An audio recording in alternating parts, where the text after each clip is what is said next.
आज जी की एक दो कथा ले लेते हैं, क्योंकि अभी कल रथ यात्रा हुई थी।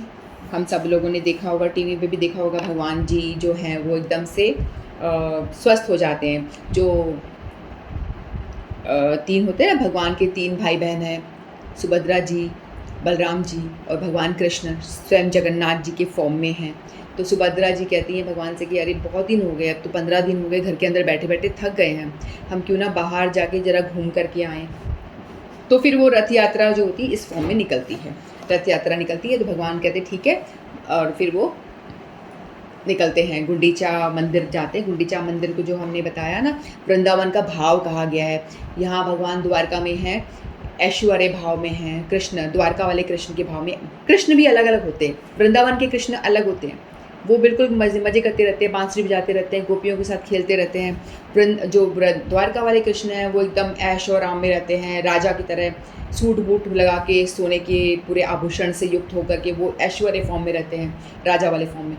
लेकिन गोपियों को आनंद नहीं आता, तो रथ को खींच करके वहाँ लेके जाती हैं। इसका भाव ये होता है कि गोपियाँ कहते हैं कि भाई तुम इस द्वारकाधीश से मिलके आनंद नहीं आ रहा, राजा से मिलके हमें कोई आनंद नहीं आ रहा, आप चलो और वृंदावन वाले कृष्ण बन जाओ, वन फुल माला पहन लो, बांसुरी बजाओ, ये सारे जो हीरे मोती पहने हैं निकालो इसको बाहर, एक ग्वाले की तरह बन जाओ, हमें आपके साथ खेलने में आनंद आता है।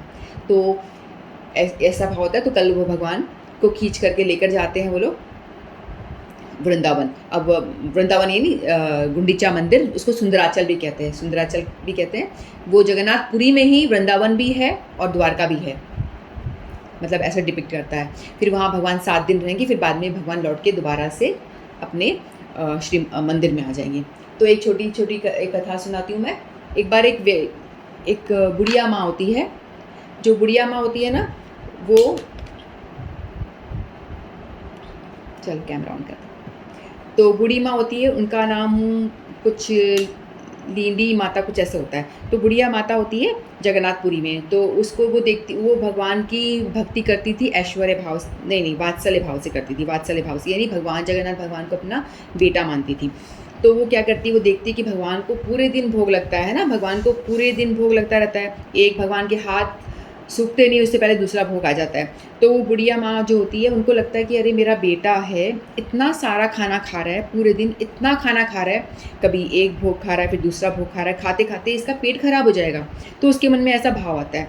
तो वो क्या करती है, वो भगवान के लिए नीम का चूर्ण बनाती है कि भगवान जब खाना खाएंगे उसके बाद थोड़ा सा नीम का चूर्ण खा लेंगे तो उससे भगवान का हाजमा ठीक रहेगा और भगवान ठीक रहेंगे, स्वस्थ रहेंगे।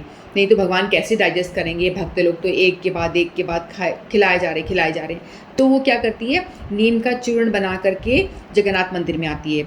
सत्य घटनाएं, ये सारी जो कथाएं हैं ना, सत्य घटनाएं पहले हुई हो, तो वो लेकर के आती हैं। फिर वो जो जगन्नाथ जी के जो सेवक होते हैं, अंदर जाने से उसको मना करते, बोलती अरे मेरा बेटा है, वो अंदर मेरा बेटा है, उसको ये चूर्ण देना। बोला माई क्या बात है, लाओ मैं चूर्ण हमें दे दो। बोलते नहीं मेरा बेटा अंदर है, मुझे ढूंढना। बोलता अच्छा ठीक है, आ जा ढूंढ ले। तो ढूंढने के लिए जाती है आगे, तो उनको बेटा मिलता है। बोलते कहाँ है तुम्हारा बेटा, कहाँ है। काफ़ी बूढ़ी होती है ना, तो हेल्प करते हैं उसकी जो सेवकगण होते हैं। तो कहते हैं कि वो जो ऊपर बैठा है ना, रतन बेदी पे जो बैठा हुआ है, वहाँ मुख्य वेदी पे बैठा है, वो मेरा बेटा है। तो बोलती है ये बुढ़िया पागल हो गई, बोलते ये जगन्नाथ भगवान है। बोलते हाँ यही तो मेरा बेटा है। बोलते ये बुढ़िया तू, तेरा दिमाग सठिया गया, चल बाहर निकल तू। कहते नहीं मेरा बेटा है, तुम इसको चूर्ण खिलाओ, इसका पेट खराब हो जाता है इतना सारा खाना खा करके। तो जो उनके सेवक, जो मंदिर के कर्मचारी होते हैं ना, मैनेजमेंट देखने वाले, पकड़ के बुढ़िया माँ को बाहर कर देते हैं। तो बुढ़िया रोती रहती है, फिर रोके घर में आकर सो जाती है कि मेरे बेटे को मैं चूर्ण दे भी नहीं पाई और इन्होंने मुझे बाहर निकाल दिया, और रोते रोते सो जाती है। फिर सपने में क्या होता है, जगन्नाथ भगवान अक्सर सपने में आते हैं भक्तों के। तो सपने में भगवान आते हैं, कहते हैं बुढ़िया माँ को अरे माँ मुझे तो चूर्ण खाना है, मेरे पेट में दर्द हो रहा है, और तुमने मुझे चूर्ण लेकर आई थी, दिया नहीं आपने। तो वो कहते हैं कि मैं तो लेकर आई थी, लेकिन ये सारे राजा के जो सैनिक वगैरह हैं, इन लोगों ने जो भी नियुक्त किए हुए हैं सेवादार, इन लोगों ने मुझे आप तक पहुंचने ही नहीं दिया। मैं कैसे दूं, तुम तक पहुंचने ही नहीं दिया। बोलते तुम कल जाना चूर्ण लेकर के, सारे तुम्हारी बड़ी रिस्पेक्ट करके तुमको लेकर आएंगे गाजे बाजे के साथ में, और मुझे मेरे पास लेकर आएंगे, तुम देखना। तो कहती ठीक है। तो नेक्स्ट डे वो फिर से आ गई, और उसी टाइम पे, सेम टाइम पे जब बुढ़िया माँ को सपना दिया ना, उसी टाइम पे राजा को भी सपना दिया उन्होंने, और पंडित जो मेन पुरोहित होता है, पंडित जगन्नाथ जी के सेवक हैं, उनको भी सपना दिया और कहा कि मेरी माँ आई थी कल मेरे लिए चूर्ण लेकर के और तुमने उसको धक्का मार के बाहर निकाल दिया, तुम्हारी हिम्मत कैसे हुई? तो वो कहते कि कौन माँ आई थी? बोलते कि चूर्ण लेकर आई थी, कल वो फिर से आएगी और तुम उसको रिस्पेक्टफुली गाजे बाजे के साथ मेरे साथ लेकर के आओगे और मुझे वो चूर्ण अर्पण करोगे। तो कहती ठीक है। फिर राजा बोलते हैं अरे ये कौन सी माँ है, ये कैसी है? फिर वो ढूंढते हैं उसको, फिर वो बताते हैं जो सेवादार जिनसे मिलती, हाँ एक आई तो थी एक लेडी जो ऐसा कह रही थी। तो कहते ठीक है चलो उसको ढूंढते हैं। फिर उनको ढूंढ करके जाते हैं, उनके पास पहुँचते घर पे, अरे माँ क्षमा करो हमारे आप तो सचमुच में जगन्नाथ जी की माँ हो, चलो हमारे साथ और वो चूर्ण पकड़ लो और चलो हमारे साथ में। फिर वो चूर्ण लेके उनको जगन्नाथ जी के साथ में लेके जाते हैं। फिर वो खाने के बाद भी वो चूर्ण वो माता जी हैं स्वयं ऑफ़र करती है उनको। फिर तब से ये एक रिवाज बन जाता है कि एवरी डे, हर दिन भगवान को भोग लगता है। उसके बाद में जो उनका नाम लीडी माँ था, उनको याद करके वो चूर्ण अभी भी हर मील के बाद में दिया जाता है जगन्नाथ जी को, और उनको याद किया जाता है कि ये उनका चूर्ण है, इस तरह से। तो इस तरह से जगन्नाथ जी की बहुत सारी कथाएँ, एक और सुनाती हूँ, बहुत सारी कथाएँ, मैं आप कहूँ तो मैं तो सुनाती जाऊँ बहुत सारी। तो एक बार एक व्यक्ति होता है, उसका नाम होता है प्रभुदास। तो प्रभुदास जो होता है ना, वो पान बनाता है, पान की दुकान होती है उसकी। तो जगन्नाथ जी के मंदिर के बाहर में एक पान की शॉप होती है, पान की दुकान जो कहते हैं। फिर वो पान बनाता है, तो कहते हैं जगन्नाथ जी को इतना सारा भोग लगता है, तो ये पान का भोग क्यों नहीं लगाते? पान, मैं इतना सुंदर पान बना रहा हूँ तो पान का भोग भी तो लगाना चाहिए। लेकिन उस टाइम पे क्या होता है, पान के भोग लगाने की मंदिर में चलन नहीं थी, ऐसे ट्रेडिशन नहीं था कि भगवान को पान खिलाया जाए। तो फिर वो क्या करता था, मन ही मन भगवान को पान ऑफ़र करता था। बैठ के भगवान को बोलता है, भगवान जी आप मेरा पान भी ग्रहण करो, मैं पान ऑफ़र करता हूँ। तो भगवान तो क्या होता है ना, भगवान आपका सामान थोड़ी ना खाते हैं, भगवान आपका भाव खाते हैं। भगवान, आप किस भाव से भगवान को भोजन खिला रहे हो, चाहे उसमें कितने पकवान बना के रखे हों, भाव नहीं हो तो नहीं ग्रहण करेंगे। चाहे आप सूखी रोटी की नमक डाल के लेके जाओ, लेकिन उसमें भाव डालोगी तो भगवान आपका भाव खा जाते हैं। सामान आपको जो है वो एज इट इज़ वापस कर देते हैं, वो भी ग्रहण कर लेते हैं, दृष्टि भोग कहते हैं उसको। तो वो भाव, बहुत भाव था उनका पान खाने का, पान खिलाने का।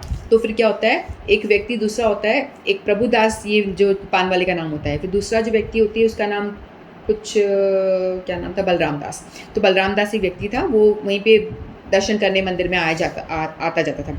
तो रात को वो देखता है कि दो बड़े सुंदर सुंदर लड़के, एक थोड़ा काला रंग का है, एक गोरा रंग का है, और बड़े सुंदर, बड़े अद्भुत लड़के किशोर अवस्था के, वो डेली आ रहे हैं, पान वाले की दुकान में आते हैं, पान खाते हैं और डेली जाते हैं, डेली आते हैं, पान खाते हैं और जाते हैं। तो जो बलराम दास होता है ना, वो अपने घर के कामों से, मतलब दुकानदारी से नियुक्त होकर वो इसी टाइम पे दर्शन के लिए आता था मंदिर में। तो वो रोज़ देखता है कि जाते हुए कि मैं रोज़ देखता हूँ ये दो बालक आते हैं, एवरीडे आ रहे हैं, एवरीडे जा रहे हैं, बड़े अद्भुत, बड़े सुंदर बालक हैं वो। तो वो उनके प्रभुदास के पास जाके बोलता है कि भाई देखो, तुमने, ये कौन है ये जो रोज़ आते हैं, कितने बड़े अद्भुत लगते हैं, बहुत ही सुंदर हैं। तो वो कहता है कि पता नहीं, मुझे भी, ये रोज़ आते हैं, मैं उनको पान खिलाता हूँ, चले, तो पैसे वैसे नहीं मांगते क्या? अरे मैं तो भूल जाता हूँ, उनका इतना सुंदर रूप होता है कि मैं पैसे मांगना ही भूल जाता हूँ उनसे, पैसे मैं मांग ही नहीं पाता, उससे पहले ही वो पान खा के चले जाते हैं। बोलता है अरे ये तो गलत बात है, तुम ऐसे ही फ्री में पान खिलाए जा रहे हो, तो आ जाएंगे ना उनसे पैसे ज़रूर मांगना। तो कहता है ठीक है। फिर वो आते हैं तो उन कहते हैं कि याद करता है आज तो पैसे मांगने हैं, फिर जैसे ही आता है फिर वो भूल जाता है, एकदम उनके सुंदर रूप को देख के मंत्रमुग्ध हो जाता है, फिर मांगना भूल जाता है। फिर वो उसकी याद आते हैं, उनकी बलराम दास की बात याद आती है कि अरे तुम रोज़ मेरे यहाँ इतने दिनों से पान खा रहे हो और पैसे नहीं दिए, चलो मुझे पैसे लौटाओ, मेरे सारे पैसे वापस करो। तो बलराम जी, जो ये एक्चुअली में होते कृष्ण बलराम ही हैं, तो कहते बलराम, अरे हमारे पास तो पैसे नहीं है। बोलते नहीं नहीं, पैसे दो हमें, ऐसे नहीं जा सकते तुम। तो बोलते हैं नहीं नहीं, पैसे नहीं है, मैं कल दे दूँ। अच्छा तुम जाओ, आज जाओ, कल दे आना। फिर दोबारा आते हैं, दोबारा से वो पैसे मांगता है। तो उसकी बात याद आती है ना, जो मोटिवेट करता है, पैसे मांगो पैसे मांगो। फिर पैसे मांगता है तो कह रही, बोलता है नहीं पैसे नहीं है। तो तुम एक काम करो, जो बलराम जी कहते हैं कि तुम एक काम करो, ये मेरी जो उत्तरिया होती है ना, जो ये चुन्नी जो पहनते हैं भगवान, ये भगवान के ऊपर जो चुन्नी उड़ाई जाती है, कहते हैं ये मेरी उत्तरिया है ना, इसको तुम रख लो, इसे रख लो, फिर मैं जब पैसे लाऊंगा तो आप मुझे ये लौटा देना। तो जो प्रभुदास कहते हैं ठीक है, तो वो रख लेते हैं। और नेक्स्ट डे जब वो जगन्नाथ जी का टेम्पल खुलता है, तो उनकी जो उत्तरिया होती है ना, ऊपर चुन्नी जो उड़ाई जाती है भगवान को, वो गायब होती है। तो वो ढूंढते रहते, कहाँ गई, सब जगह ढिंडोरा पड़ता है भगवान की ये उत्तरिया कहाँ चली गई। किसने ली चादर भगवान की गायब है मंदिर से, कैसे हुआ, हल्ला सा हो जाता है कि कैसे हुआ। बहुत प्रेशियस होती है, महंगी होती है, भगवान के कपड़े हैं, भगवान राजा हैं, ऐश्वर्य में रहते हैं, तो सब लगा होता है, जड़ा होता है, हीरा मोती, इसमें तो बड़ा महंगा होता है सब कुछ भगवान का। तो कहते हैं कि कहाँ गई, हल्ला हो जाता है। फिर वो जो बलराम दास बोलता है कि उसको विटनेस था, वो तो हर दिन देखता था ना उनको, तो कहता है मैं जानता हूँ कहाँ है। तो बोलता है चलो मेरे साथ में, ये प्रभुदास के घर में ये 2 बालक शायद यही होंगे, एवरीडे आते हैं, रोज़ पान खाते हैं। तो इनके घर में जब वो उनके पास जाके पूछते हैं क्या भगवान की उतरिया चादर आपके घर में है, तो कहते हैं हाँ हमारे पास है, ये जो लड़के जो आए थे कल वो मेरे को खुद दे के गया। तो कहते हैं अरे ये तो साक्षात कृष्ण बलराम ये खुद ही हैं, जगन्नाथ जी हैं, ये खुद ही आते हैं आपके घर में पान खाने के लिए, क्योंकि आपके इतने भाव थे पान खिलाने के, इसलिए वो मंदिर छोड़ करके, क्योंकि मंदिर में भोग नहीं लग रहा है पान का, अलाउड नहीं था उस टाइम पे, ऐसा चलन नहीं था, तो इसीलिए वो खुद से उतर के डेली आके पान खा कर जा रहे थे। तो बोलते कि आपके इतने भाव थे, तो उनसे क्षमा मांगते हैं कि फिर भगवान को बोलते कि आपको इतनी पान खाने की इच्छा होती तो हमें ही बता देते, सपने दे देते, हम आपको पान खिला देते। इस तरह से रोज़ मंदिर से क्यों भाग भाग के जा रहे हो इस तरह से। फिर भगवान को उस दिन से प्रभुदास जी का पान भोग में लगने लग जाता है, खाने के बाद में पान देना शुरू हो जाता है। तो आज भी चलन है कि भगवान को पान खिलाया जाता है। लेकिन बाद में जब बोलते हैं कि आपका जो शरीर छूट जाएगा ना, आप इस जगत को छोड़ के भगवत धाम चले जाओगे, उसके बाद भी आपके नाम का जो पान है वो अब हमेशा ऑफ़र किया जाएगा।